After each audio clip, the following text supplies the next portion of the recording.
Assalamualaikum warahmatullahi wabarakatuh. A'udzubillah, bismillah, walhamdulillah, wassalatu wassalamu ala rasulillah Sayyidina wa maulana Muhammad ibn Abdillah wa ala alihi wa sahbihi wa mawalah amma ba'd.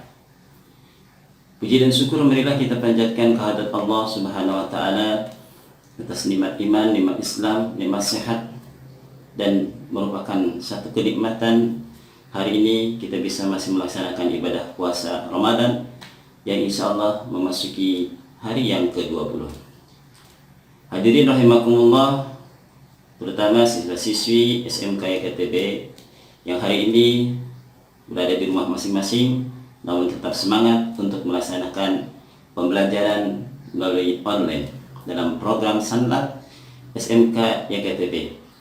Anak-anak semua, hari ini kita akan bahas tentang zakat fitrah dan zakat mal. Pengertian zakat mempunyai banyak arti, diantaranya yang pertama adalah anam, tumbuh dan berkembang. Artinya bahwa harta yang dikeluarkan zakat dari yang dikeluarkan itu tidak akan berkurang, justru akan tumbuh dan berkembang lebih banyak.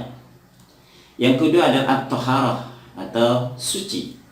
Artinya bahwa harta yang dikeluarkan zakatnya akan jadi bersih dan membersihkan jiwa yang memilikinya dari kotoran hasad, dengki, dan bakhil.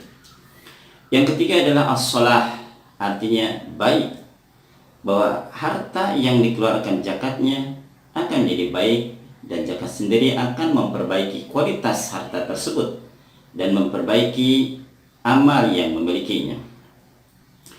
Adapun secara istilah, jenis zakat tertentu yang pemiliknya diwajibkan untuk memberikannya kepada orang tertentu dengan syarat-syarat tertentu pula. Ma'asyiral muslimin rahimakumullah, banyak dari Al-Quran yang menjelaskan tentang kewajiban mengeluarkan zakat. Di antaranya adalah a'udzubillah, bismillahirrahmanirrahim, aqimus shalah wa atuz zakah. Dirikanlah salat dan tunaikanlah zakat. Ma'asyiral muslimin rahimakumullah, hukum zakat. Zakat merupakan salah satu rukun Islam dan jadi salah satu unsur pokok bagi tegaknya syariat Islam.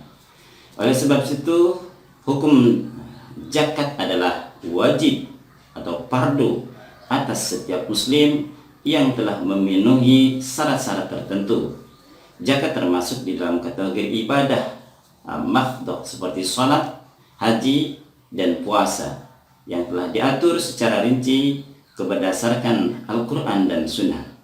Zakat juga merupakan sebuah kegiatan sosial kemasyarakatan dan kemanusiaan yang dapat berkembang sesuai dengan perkembangan umat manusia dimanapun berada.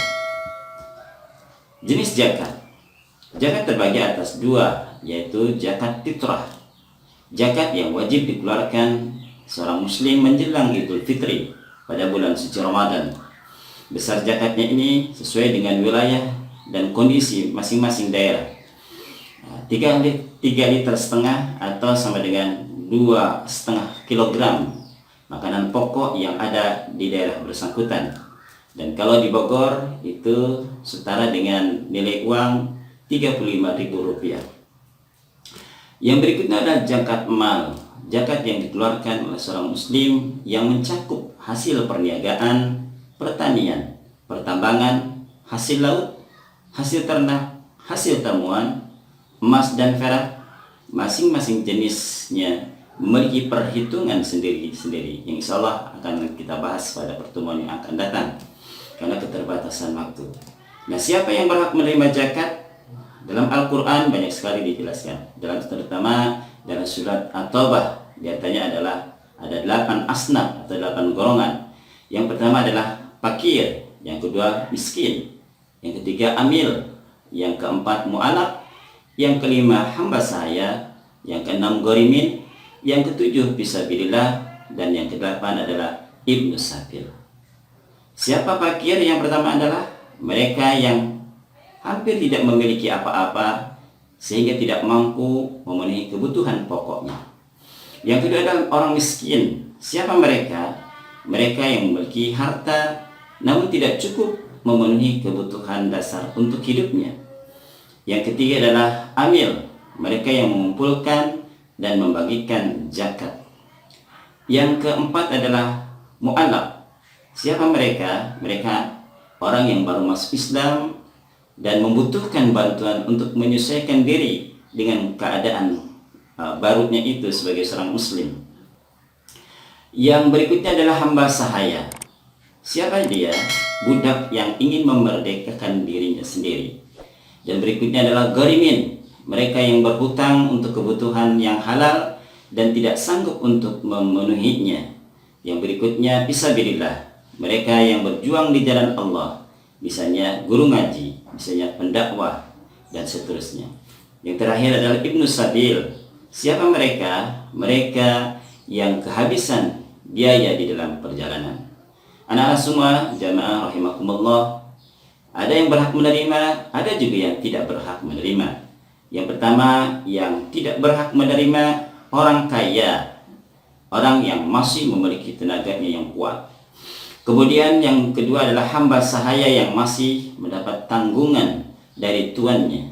Dan ketiga adalah keturunan Rasulullah atau ahlul bait.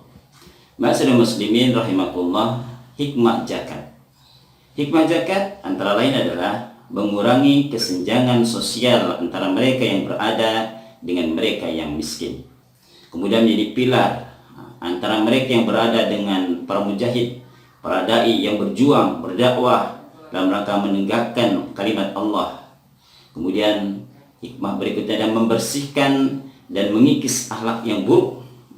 Kemudian juga zakat sebagai ungkapan rasa syukur atas nikmat yang Allah berikan, untuk diberikan lagi kepada potensi kepada umat, sehingga umat ini akan saling asah, saling asuh, dan mereka dalam keadaan damai, tentram, tidak ada kesenjangan di dalam kehidupan bermasyarakat. Kemudian menjadikan dukungan moral kepada orang yang baru masuk Islam. Dan yang terakhir adalah semoga zakat ini memberikan manfaat yang luar biasa kepada diri kita sendiri, sehingga membersihkan jiwa kita, membersihkan harta kita. Yang terakhir, sebagai mengingatkan kembali untuk kita yang melaksanakan ibadah puasa Ramadan, semoga tetap semangat dan semangat. Saumu Ramadan mu'allaqun bainas sama wal ardh. Pahala puasa ibadah Ramadan mu'allaqun bainas sama wal ardh, bergantung antara langit dan bumi, tidak akan diangkat oleh Allah. La yurfa, tidak akan diangkat oleh Allah illa bi zakatil fitri, sehingga harus mengeluarkan zakat fitrah. Ada waktu yang terbaik ketika mengeluarkan zakat fitrah, yaitu pas malaman Idul Fitri atau malam takbiran, atau sebelum khutbah dikumandangkan oleh khatib. Itu afdaliyahnya. Tapi untuk menjaga supaya tidak terjadi penumpukan dan sebagainya, mulai dari sekarang untuk mengeluarkan zakat fitrah. Sebelum apa yang dilakukan, ingat, keluarkan zakat fitrah dulu. Itu saja, tetap semangat di dalam ibadah, gapai raih Ramadan ini, mengharap dari Allah Subhanahu wa taala, sehingga kita terhindar dari hal-hal yang tidak kita inginkan. Billahi taufiq wal hidayah. Assalamualaikum warahmatullahi wabarakatuh.